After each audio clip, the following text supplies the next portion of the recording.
Stab him in the back.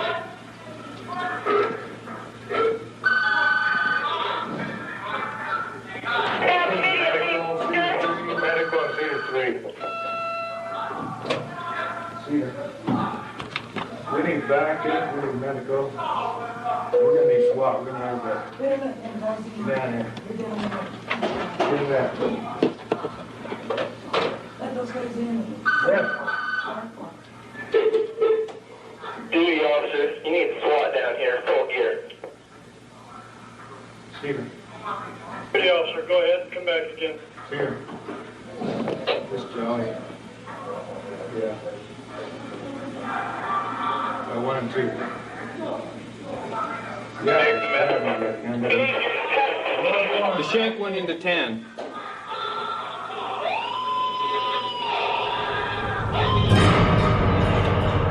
We need medical help in Cedar. I need medical help immediately in Cedar.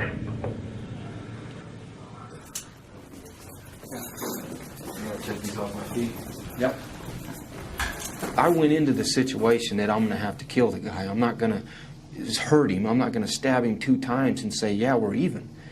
You know, because the philosophy in prison is, you know, you stab me, I kill you. I just stabbed the shit out of him, you know, until he didn't move anymore. The reason I said Troy Kell was one of the most dangerous people I've ever met is because Troy Kell, when you meet him and when you see him in a certain environment, is a very charming, charismatic, intelligent individual who certainly by no means looks like somebody who could commit a crime as heinous as he committed in this case. I've seen guys hesitate on not thinking something was serious, and it was serious, and they get themselves stabbed up or they get themselves fucked off. They get themselves killed. All the white supremacists were going, say hi to Troy, make sure, you know, say hi, let Troy know that I said hi. And they were given the power, the white power symbol. Oh, sure. So. Well, and they like to mention that too because they want the status that's associated with him and his crime. Because they're looking to Troy, you know, he's our inmate god, and we're going to do anything we can to gain status with him because then that protects us within the institution. So they hold his shanks, they hold his brew, any contraband that he has, and he very subtly manipulates everything. And then to the administration, he wants to represent this clean image. Well, I'm not doing anything. You know, I'm not associated with these guys, but he still has his soldiers going out and performing these acts. Well, that's a good cleanup for them. I mean, they have to say that to really justify doing that to me. I mean, keeping me in the hole, restricting my movements, making sure that there's no real freedom for me to have, and maybe I'm not entitled to that. I mean, it's perspective of the individual. You know, some individuals think that, you know, he shouldn't have anything. Give him some bread and water and put him in a cage somewhere. And that's fine too, but don't expect the guy to be a nice guy and smile and to say thank you for the bread and water every time you bring it. You know, it's a double standard. They expect you to suck ass regardless of what they're running their face about. You suck ass long enough, pretty soon you start choking on shit.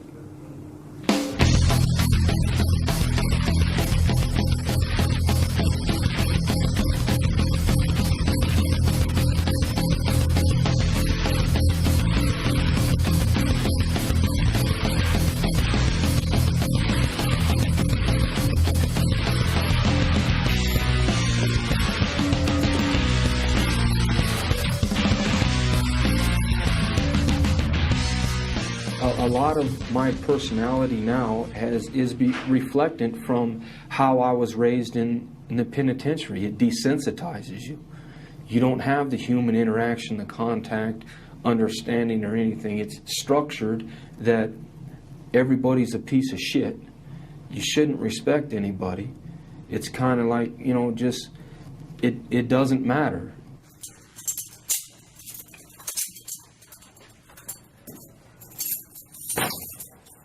You have to realize why Troy Kell went to prison. And that being, at 18 years old, he concocts a scheme with a couple of his friends to take a young man he's never met before in his life, a young man named Cotton Kelly, take him out in the desert, take out a gun. Troy Kell takes out a gun and shoots him 6 times at close range in the face, killing him.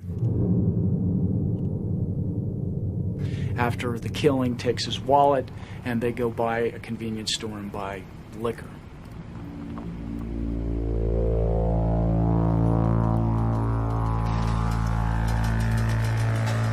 This guy, I felt, was taking advantage of a friend of mine, and she asked for my help. And I went kind of overboard. Me and a friend of mine from high school agreed to beat this guy up because he was doing some things to some teenage girls that we knew. She was a friend of mine. She was like a sister kind of to me. I met Cotton Kelly at Circus 8 months prior to this actual tragedy. He ran some type of adult entertainment business. He wanted me to pose nude for him. He had started following me and calling my house constantly, harassing my family. And as a 15-year-old child, I made a very bad decision, a very immature request, and I called upon Troy to beat the man up, to have him leave me alone. I was raised in Las Vegas, Nevada, middle-class family. I'm the only child. I think I was probably just an ordinary kid on the block. I wasn't any different or anything from anybody else that I noticed. Troy's been a part of our life ever since I first came to Las Vegas, since I was probably like 6 years old. We lived on one corner of the street, and on the opposite street, he lived at the other corner. And me and a couple of friends, 2 little girlfriends, were walking down the street, and him and his little friends were sitting in front of his house on their bicycles. And, they were watching us, googly-eyed, because he's 3 years older than me. So when we got all the way to the end of the street towards the desert, we turned around and said something real sassy, and they chased us on their bikes, and we ran, and he jumped off his bike and tackled me in the grass, and, it just became like a plaything. And ever since then, he was like, "You're gonna be my girlfriend." And I said, "No, I don't even like boys." Well, Troy used to come over to our house when he was like 7 years old, play with Sandy and Shane in the backyard, or go swimming. He was one of the neighborhood kids. Good kid. My father's into horses and kind of a redneck background, country boy kind of thing, and we had horses and stuff. I was expected to be successful. My family, they're not losers. His father was really, really strict. And I remember one time on his birthday, I think he was turning 13, and I believe I was 10. And I rode my bike all the way to the mall, and I bought him a Nike outfit. And he had to sneak out in his backyard and climb up on the brick wall for me to give him his gift, because he was on restriction. He was always on restriction, and for absolutely nothing. His father must have been very tough on him. Very abusive, I believe, with him. And his mother was never around. I know they were separated, but I don't think his mother came around too much. I don't know if it was because of the father or what, but I guess he looked at me more like a mother figure, because he's always sent me, even till this day, he sends me a bouquet of Mother's Day flowers. My parents got divorced, and I kind of bounced back and forth between them. It was kind of a struggle for me for a while, but it's nothing out of the ordinary that any other kid goes through. I hung out with the stoners, and I also hung out with my jock friends, because I like to play sports, but I like to drink beer and smoke a couple joints on the weekend too. I went to school, but I didn't like school too much, the authoritarian kind of structure of, were telling you go here and do this, and I rebelled against that. Dropped out of school. Started getting in trouble after that. The story goes like this. Shaw and two of her friends allegedly lure the Canadian man out here to the desert. We're north of the city. Shaw then allegedly gets out of her car, goes to the bathroom, and on the way back, falls down. They had me pretend that my leg was hurt, and I guess this was a plan that they had conjured up. The Canadian man got out of the car to help Shaw. The man grabbed my arm to help me. That's when the first gunshot went off.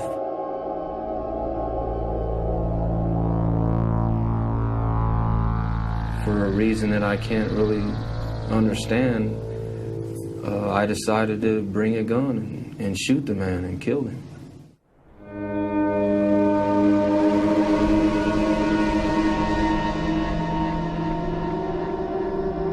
I didn't go to sleep that night. Think about running away? Yes, of course. But why didn't you? I don't know. I didn't have anywhere to run to. I couldn't just keep on running and running.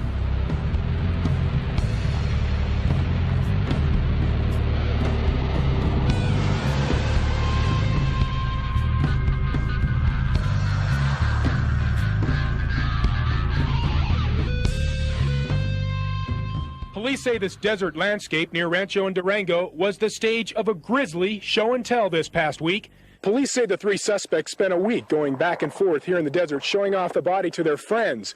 Then one of the small children who had seen the battered corpse got to feeling guilty and told police. Las Vegas Metropolitan Police Department called me at work at midnight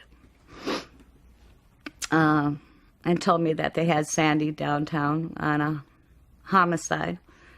And I thought, oh my God, she hasn't gone through this again. When I was 13 years old, I was spending the night at a friend's house, and her stepfather went into a jealous rage and shot and killed her mother and her mother's two friends, and then killed himself. It changed my life.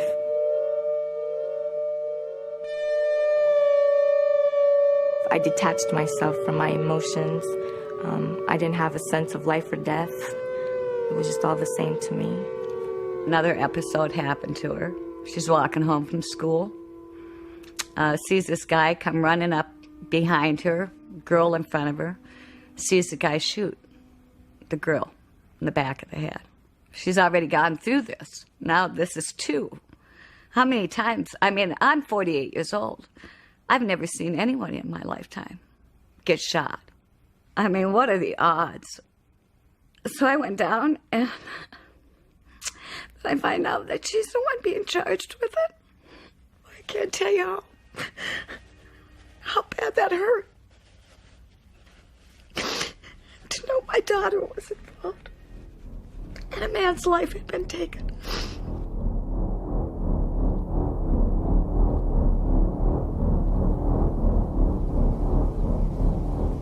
That became known as the show and tell murder.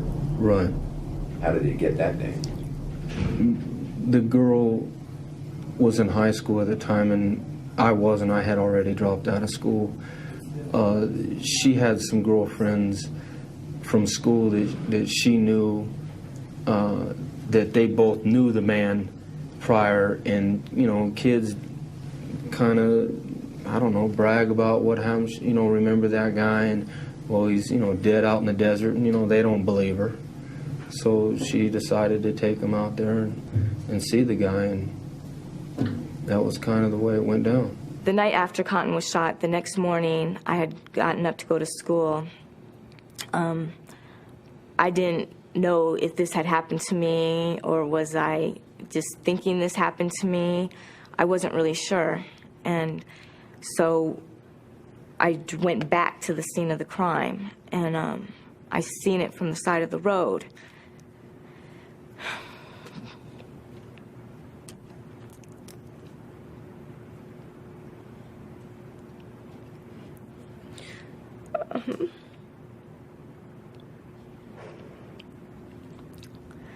but it still wasn't real.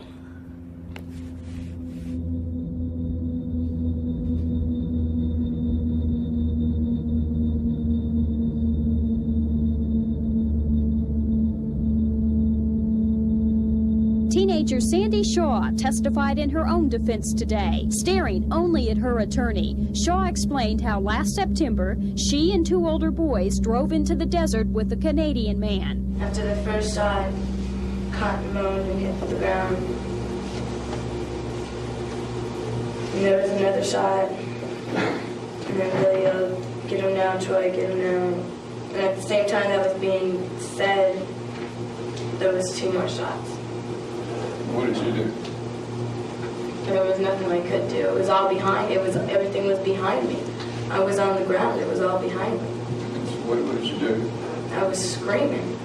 At the trial, they told the jury not to allow my angelic looks to fool them, that the person I appeared to be was not who I really was, that in fact I was a cold-blooded killer.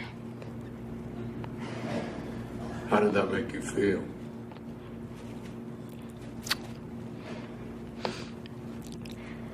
At the time, I really didn't feel anything. Through that whole time of my life, I really didn't feel nothing. How do you plead, guilty or not guilty? Not guilty.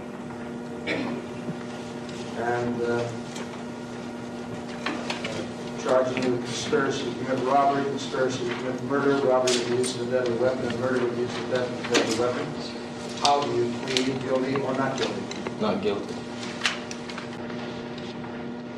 They offered me a life with the possibility of parole on a plea agreement, and being stubborn and kind of thinking I knew everything at the time, I didn't take it. I thought that 10 to 15 years was the rest of my life at 18 years old. And in reality, it's not. You know, you can start over again.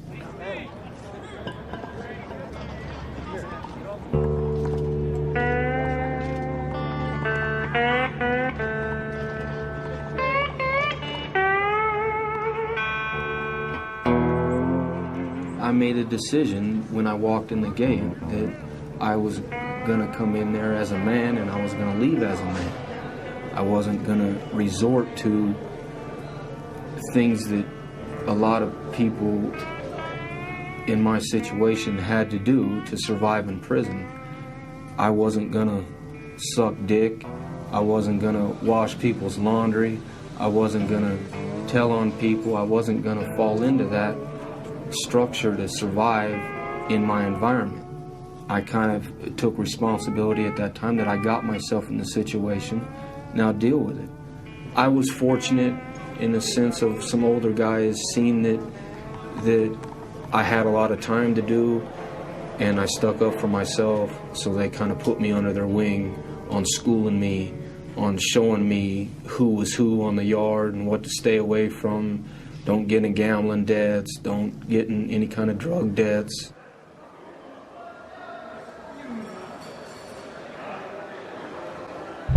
You have predators. You have homosexual predators, you have extortionists, and a whole ball of wax, and they're going to test you. One incident, I ended up getting shot and stuff like that on the yard, and with a guy that was a notorious booty bandit.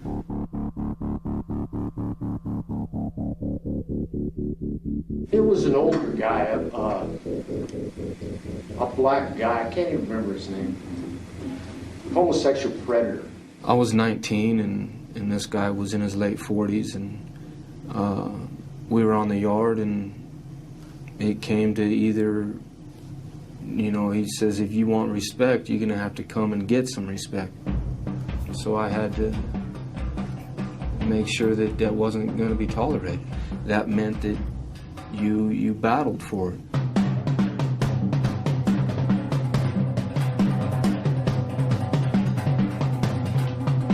They break it up by shooting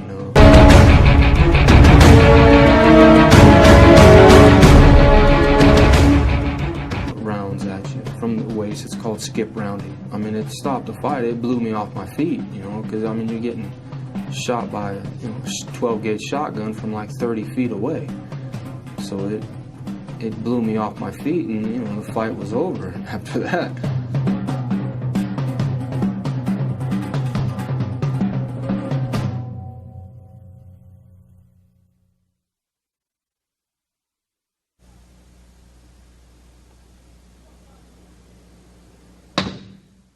When I arrived at prison, I came to prison for forgery.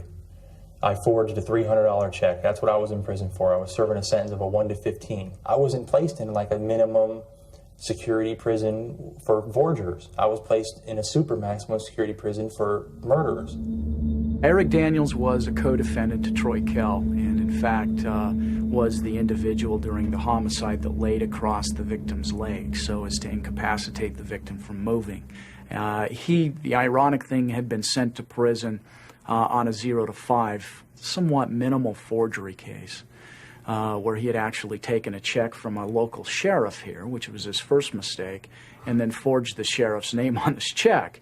Not a bright idea. Sent him to prison for 0 to 5. So Rick Daniels went from a small-time crook to never going to see the light of day outside of a prison again. Here I am, a forger, living on death row. I was interacting and recreating with 3 guys that had death sentences that were going to be executed within the next 3 or 4 years, and I'm in prison on forgery. That's how I ended up becoming involved in violent situations.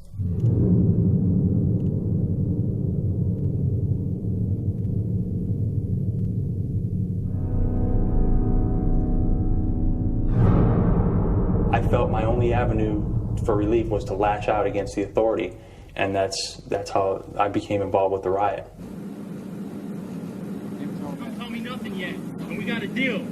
Until they fucking fulfill their part of the deal, we ain't racking in, regardless. You feel slighted by the system because you're there in the first place, okay, and then that builds, okay, and that anger turns into resentment and then absolute bitterness. We want our fucking mail. Sorry, guys. I don't think they're that. There's Baum and Daniels. Ooh, that was impressive. No way. Get the control room door. The control room. They're coming through. Yeah, they're coming through. Get out there. They're not going to take that. Bullshit. God. Attention, all inmates in Cedar Section 1. Return to your cells now, or extreme force will be used against you. Return to your cells now and lock up, or force will be used against you. They're coming. It's coming through. They're going to break that door. Yeah, they are. No. The caps are coming off. They're going to take the door here. Okay, now what are they going to do? Cell court has been breached. SWAT. Can you guys get out there? Echo 102. Echo 102. The Sally Port section door has been breached. You start to think that the officer that's holding you there, the one that comes and feeds you your tray every day, is evil. First thing that comes to most people's minds is lash out. Do something violent. Back up, dude. Back up. Get out of that hole. Water's off. Oh, yeah. Get your camera turned those water off.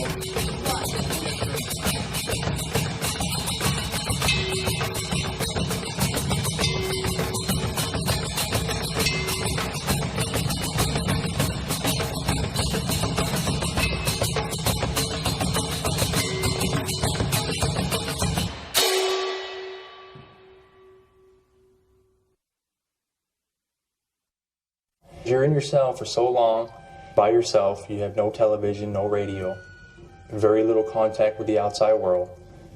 You develop different symptoms of mental illnesses, paranoid, schizophrenic, anxiety disorders, impulsive behaviors, and because you have absolutely nothing to do in there all day long, I plotted and planned on what I was going to do to the administration when I got out of there. I threw some urine and some feces on her because I couldn't do anything else to her. I couldn't get my hands on her, and so that was the next best thing. It made me feel on top of the world to see her running out of the unit, screaming her head off with feces in her hair and her face.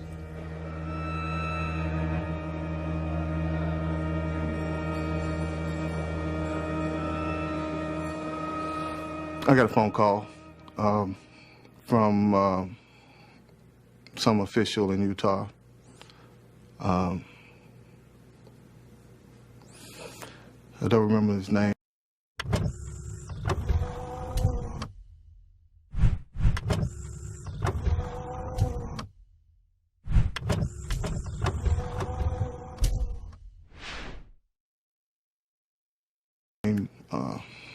But I was, they just told me that that my brother had been attacked by another inmate and that he was dead.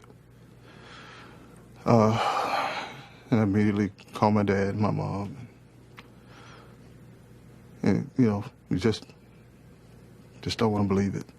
You don't want to believe that someone that you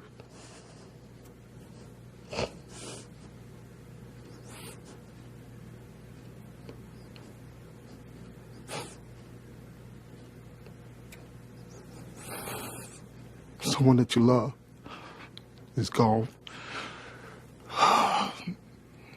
This was a victim who had a quite storied past in Arkansas, had been in trouble with the law, including armed robbery, had some violent tendencies in Arkansas, and in fact had committed some assaults on guards in Arkansas, committed assaults on inmates in Arkansas.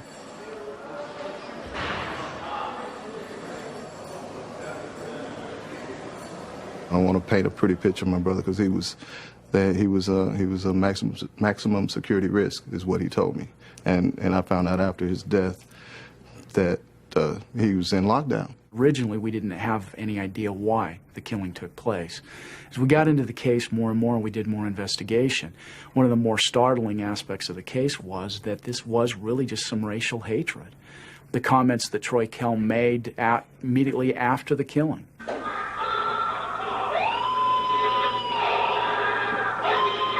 That he was really quite proud of himself, that that this black person would no longer be around, that he couldn't talk about white women, certain comments like that, that he was really seemed very proud of himself, that there was one less African American on the earth and that was something good. I would classify myself as a separatist. I believe that the white man should return to Europe and should have never came over here. Throughout history, if you see the Greeks or the Romans or any civilization that started, the Egyptians, that started to intermingle with foreigners, in a sense, outsiders of their racial groups, eventually they've destroyed themselves.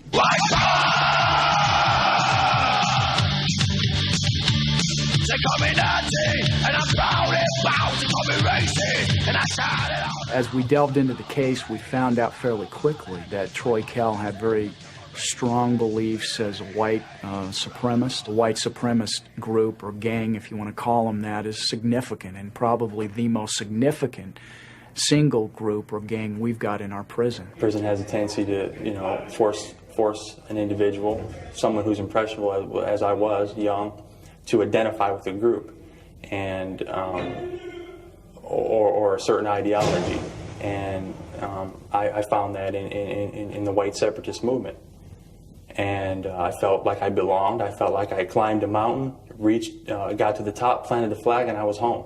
It's born out of fear. Fear of knowing another race, keeping your distance from another race. With any kind of white guy that stands up for, his people, he's looked upon as some type of racist race hater. And that's not the case. In the majority of the people. Do you hate Jews? No, it doesn't concern me at all. I mean, maybe people's actions is what I don't like. I mean, they might choose to do certain things, but there's more you know, white people that need adjusting than anybody else.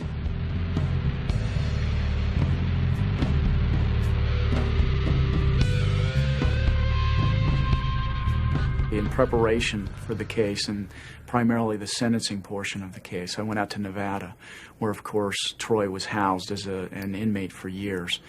During the course of that, we actually found a letter, and it was a letter that Troy Kell had written probably 10 days to 2 weeks prior to the homicide here in Utah. And he was writing some of his white supremacist inmate friends in Nevada. And in that letter, he talked about and actually prophesied that he was going to commit this crime in Utah. Talked about how in his terms, a nappy-headed monkey had been running his mouth, and this nappy-headed monkey was going to get his, and there's going to be pain and suffering involved in that. It was a power trip to begin with, but it had racial overtones to it. The race issue was used to justify the power trips, controlling the action, wanting to control the TV, the ice bucket, where this person lived with who, things like that that happen in prison. It becomes racial only as a secondary consequence. It starts off from greed and profit and control, like anything else. I had a confrontation with him verbally that derived from two other people's fight. That kind of, you know, flowed over to me getting involved with him. And it was kind of agreed between me and him that we were going to take care of it. You know, that any chance that either one of us got, that we were going to deal with the situation.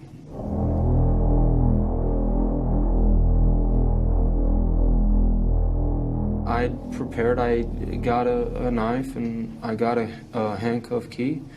We were restrained, we were going down to medical. They forged his name, requesting that my brother go to the infirmary.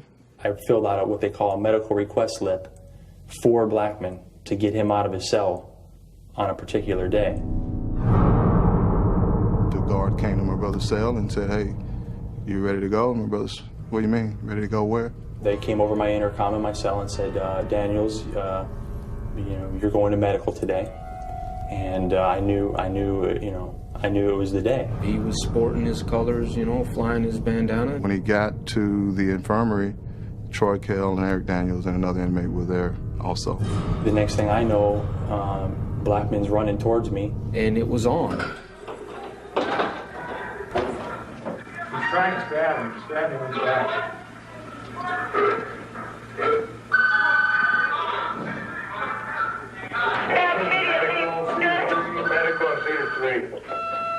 I knew that it was a strong hit because of the color of the blood, and it's dark, and that's a sign that where you got an artery or a vein or something like that. You need SWAT down here, full gear.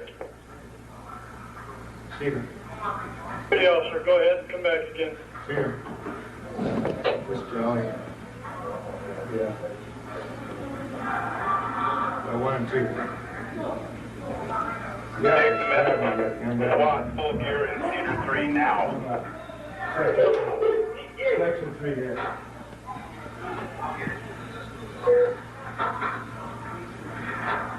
Rack in, everybody. Rack in, everybody. Rack in, rack in, rack in. Rack in. Why did you stab him so many times? All I can explain really is that he kept moving.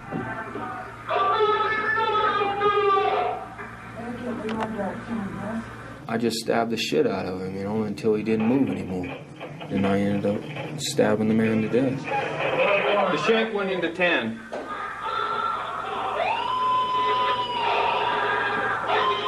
Afterwards, I felt, man, goddamn, why'd you kind of make me do that? Or I didn't weigh in the fact that he was a father or a brother or a son to anybody.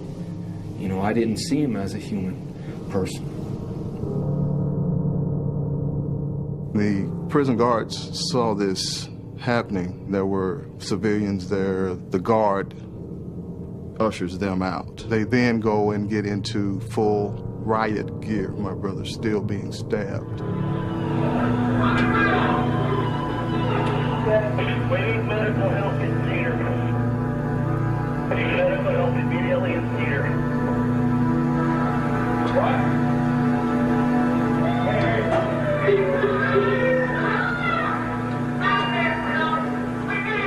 They come in, and then they grab Kel and this other guy. Well, my brother's dying by then. It's just too much time has elapsed.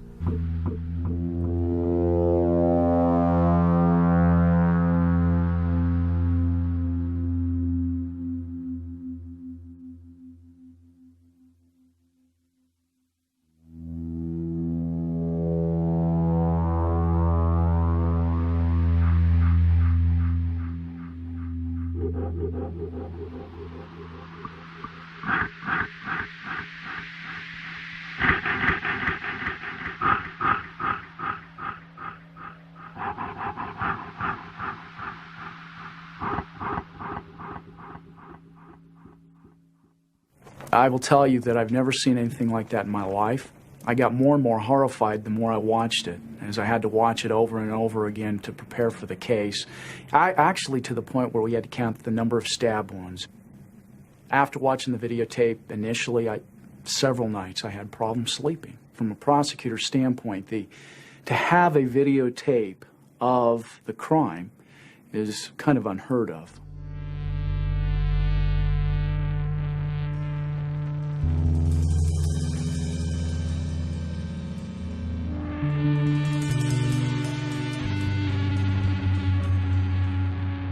My father and I went to Utah for one reason only, and that was to try to make a change. We wanted to talk to the prison officials. We wanted someone to tell us that they were going to change the procedures. That's why we went, to ensure that what happened to my brother didn't happen to another inmate. Troy Kell did take the stand. He was very articulate, very intelligent, and was able to bring up emotion, which at the time appeared to be genuine. And in fact, he addressed the victim's family, who happened to be in the audience from Arkansas. From the witness stand, he asked if, after he finished testifying, if he could talk to me and my dad one-on-one and sit down. And he said, sit down as men and talk.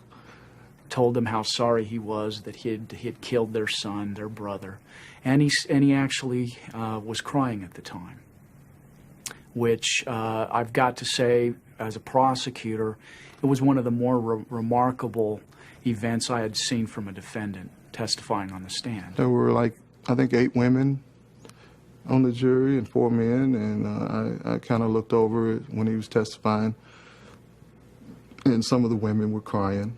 Fortunately for us, before Troy Kell had taken the stand to testify, he had told 2 of the guards that were transporting him to and from the courtroom, watch this, I'm going to win an Academy Award. In other words, he was going to get on the witness stand and just lie. Yeah, I was fighting for my life. I did what I had to do to try to save my life. But I didn't, the emotional part of it was genuine to his family. Because the way I live my life, eventually somebody, if the state doesn't kill me, eventually someone will get me, you know, because of the way I live my life. It's just a part of it. And my family accepts that. And I accept that. But the thing is I would want somebody to show my father the respect that I think he's got coming. You know, that's all I can really say about that. So, if I understand you right, you're saying that you meant what you said to that father. That wasn't an act. That wasn't fake. No, I meant what I said to him. I mean, they want to downplay it because they're fighting to win the case.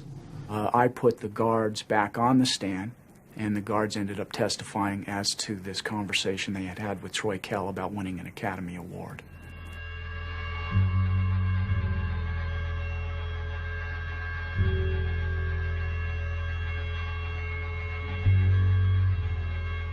I was subpoenaed to testify at that trial. Although I wish he would have done things a lot differently, I don't know if I can, I can't pass judgment upon him for the things he's done. I don't agree with the things he's done. I don't like the things he has done. But I cannot judge him for the things he has done because I don't live like he lives, and I don't walk in his shoes, and I don't feel what he feels.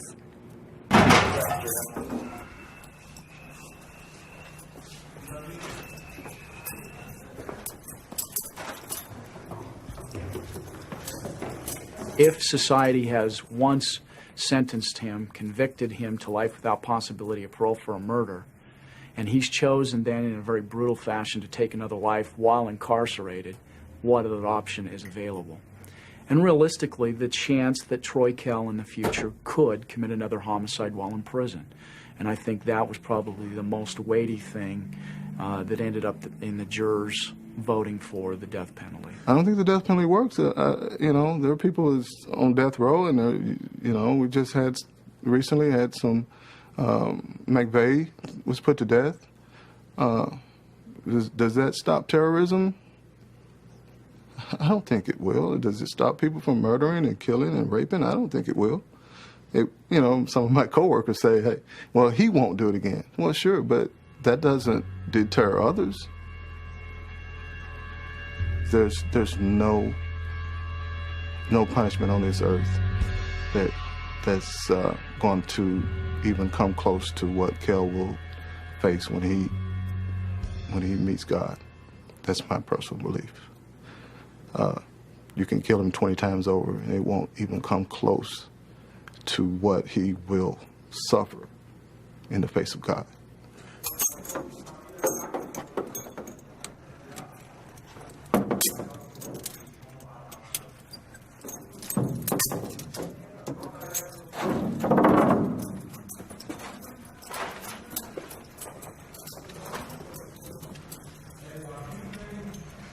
I don't believe in the heaven and hell thing. It's a control mechanism to control the masses, and it's run by fear. I don't believe in any fiery pits or any pie in the sky. I think once you're dead, you're dead.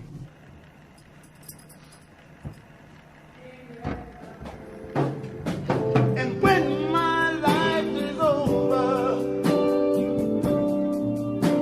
for you this song I'll sing.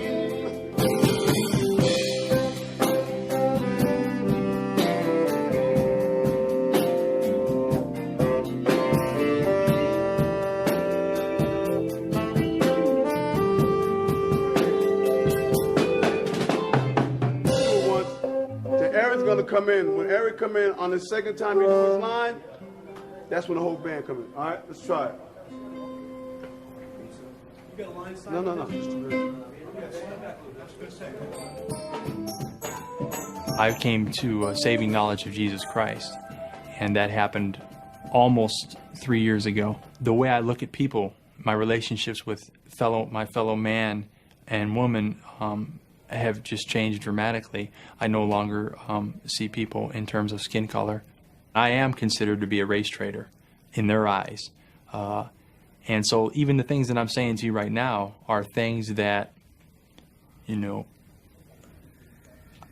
I could be retaliated against for. Well, I'm happy for him. And I hope that he can turn his life around. I'm sorry for fucking his life off. Mm-hmm. Troy would be on a spectrum. He would be the extremist. I honestly believe that if Troy was to ever get out of prison, he'd be, you know, blowing up buildings and stuff. I mean, you know. You mean like a Tim McVeigh or a militia movement, or? Yeah. And I probably would have too, to be honest with you, if I'd have gotten out of prison. That's the self-destructive path that I was on.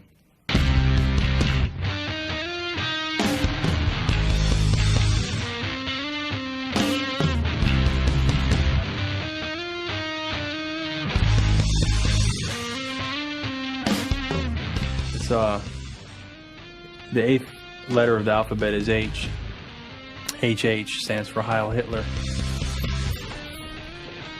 White supremacists believe that Jews are the ultimate enemy, that they pit black and white against each other so that we both eliminate each other in order that they ultimately win.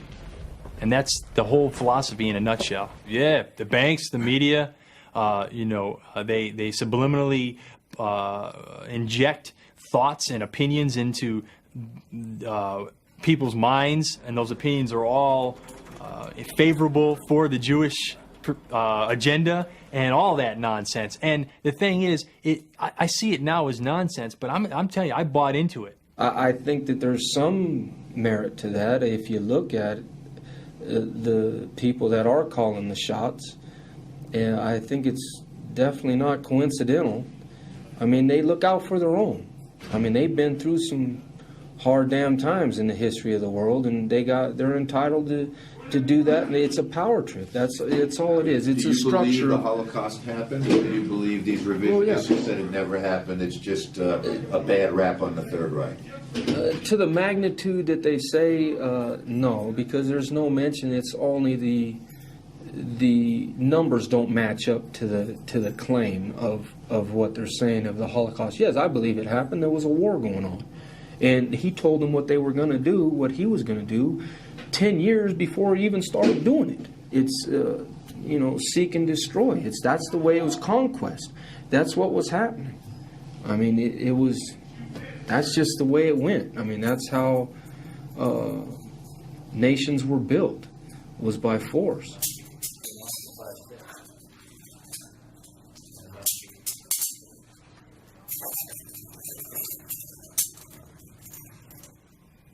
I deserve the death sentence. I didn't get the death sentence. Again, I believe that God intervened in my life, or at least in 2 jurors' minds, and I didn't receive the death sentence. I deserved it, and I got mercy. And Troy didn't.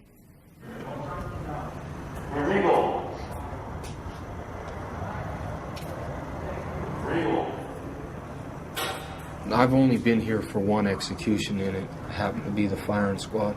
And to me, it seemed a cleaner, a faster way to go. The man didn't experience any kind of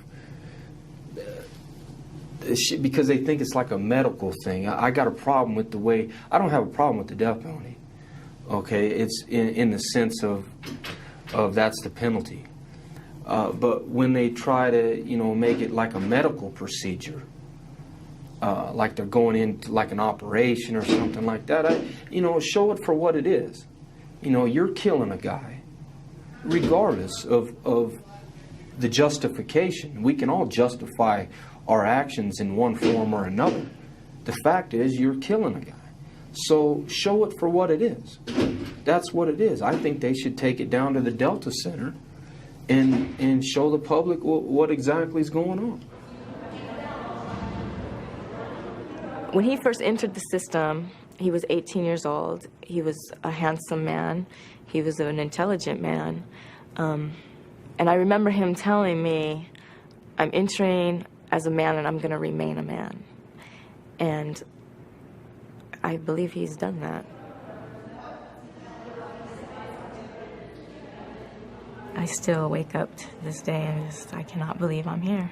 This is what my life has amounted to. I have spent over half my life in prison. My adult life has been in prison, And it's just really hard.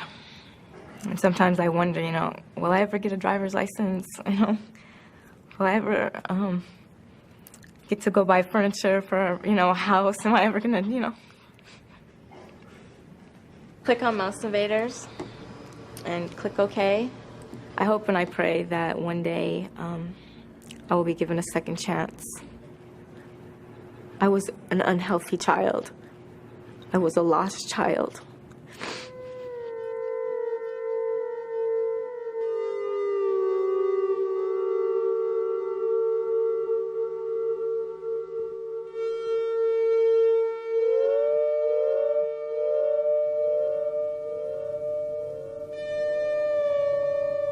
How much longer do you expect to be alive?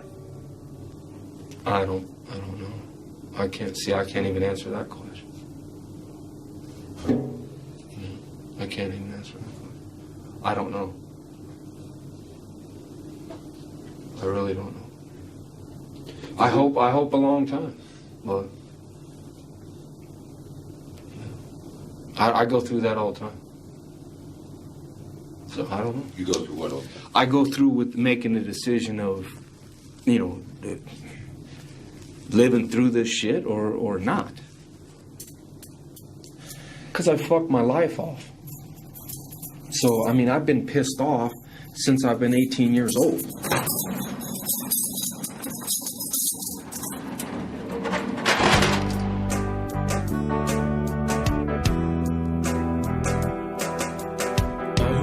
Shining bright with untold tears, thinking about all these wasted years. Everything worth living for is gone, and brother, I find it hard to keep fighting on. Falling down towards the abyss, the reaper blesses me with his kiss. It makes me wanna refuse again, to watch the sun fall to mercy bear. If this is the way it ends, if this is the way my race ends, if this is the way it ends, I can't bear to witness. If this is the way it ends, if this is the way my race ends, if this is the way it ends, I can't bear to witness.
Now, log on to HBO.com and find out more about this documentary and others in the award-winning America Undercover series.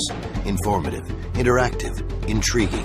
America Undercover at HBO.com.